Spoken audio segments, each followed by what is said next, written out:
The Trump administration spurring fears of tightening chip trade rules as well. The potential changes adding to those other mounting risks for Nvidia. The chip maker's also facing pressure tied to customer supermicro computer as it slashed its revenue and profit outlook for the third quarter. Here to decode what's ahead for semiconductors, including Nvidia, we've got KeyBanc Capital Markets equity research analyst John Vinh. John, it is always great to catch up with you, and I want to get your take first on this view of Nvidia here, that we're going to continue to see this migration to more customized chips or contract-made chips from the likes of Broadcom. And it does seem like some of the sentiment is piling up against Nvidia here. Yeah, I think that view is a little bit more premature at this point in time. We think we are still in the very early stages of generative AI. You know, the view that it's a zero-sum game between whether someone's going to go with a custom AI chip or with a merchant GPU from Nvidia, I don't think we're quite there yet. If the market starts to mature and we're in the latter innings, then you've got to be more mindful about what that split looks like. But at this point, you know, it's very early stages, and Nvidia is so far ahead of the competition. You know, Broadcom does have a flagship customer in Google's TPU, which is a very competitive chip. But outside of the Google TPU, there are a limited proof points out there of another customer having a competitive chip to what Nvidia offers or what Google makes with Broadcom. John, there was another headline that certainly got attention. I want your take on this one. Reuters reported, and this was late yesterday, that Trump officials are working to change a Biden-era AI trade rule, capping access to U.S. AI chips, potentially making it stricter. I'm wondering, John, listen, you're an NVIDIA investor, you read that, what should you make of a headline like that? Yeah, I think there's certainly a lot of angst around the quote unquote the diffusion rule, right?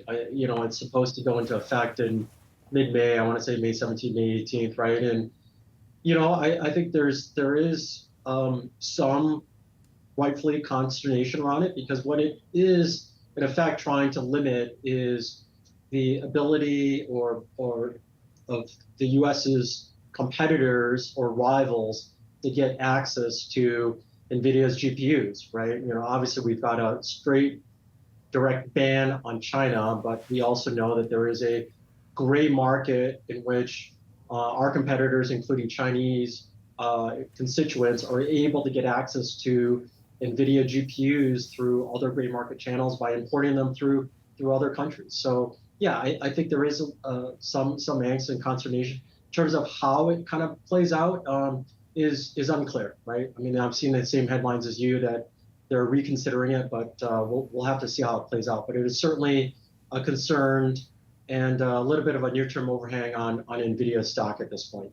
So, John, bottom line, is NVIDIA still a buy or even more of a buy at these levels after the declines it's seen? I certainly believe so. The valuation is not fully pricing anything in. I think if you look at out your numbers, it's trading at less than 20 times earnings historically. I mean, NVIDIA has traded, you know, 35 to 40 times, and it's trading at a pretty significant discount. You've got the China chip ban. So we've taken, you know, $12 billion out of our numbers this year. So you could argue that a lot of that is de-risked. So at these levels, it's not pricing in a whole lot. And we still believe that they are significantly ahead of their competitors at this point. With this new platform that they're rolling out, GB200 NVL72, they have certainly put a lot of room between themselves and their nearest competitors. John, you know, one issue I know front and center for NVIDIA investors too was this idea, this concern that the hyperscalers, the cloud giants, were going to start slowing down that AI spending, John. Now, Alphabet reiterated its CapEx guide. Today, after the bell, we're going to hear from Microsoft. I'm just curious how you're thinking through that dynamic.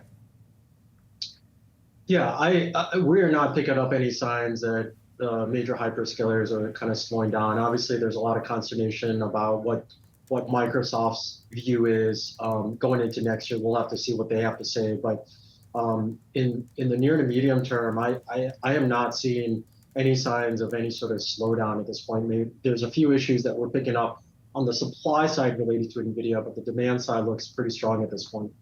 John, besides Nvidia, so unless we let it dominate the conversation like it typically does, what else are you liking within chips right now? Where are you seeing sort of the best opportunities ex Nvidia?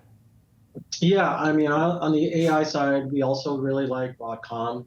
Like you said, we don't think it's zero sum. They're obviously have a flagship customer in Google's TPU, and they've got several others in the pipeline that are going to ramp up in the next several years. They're a very strong position in AI. And then more broadly in analog, we like analog devices and Texas Instruments. We think they're well diversified. They don't have outsized exposure to the automotive market, which is under a lot of pressure right now. They're further through the cycle, and they're well positioned for recovery here in the second half if we do have some sort of resolution on the tariff side.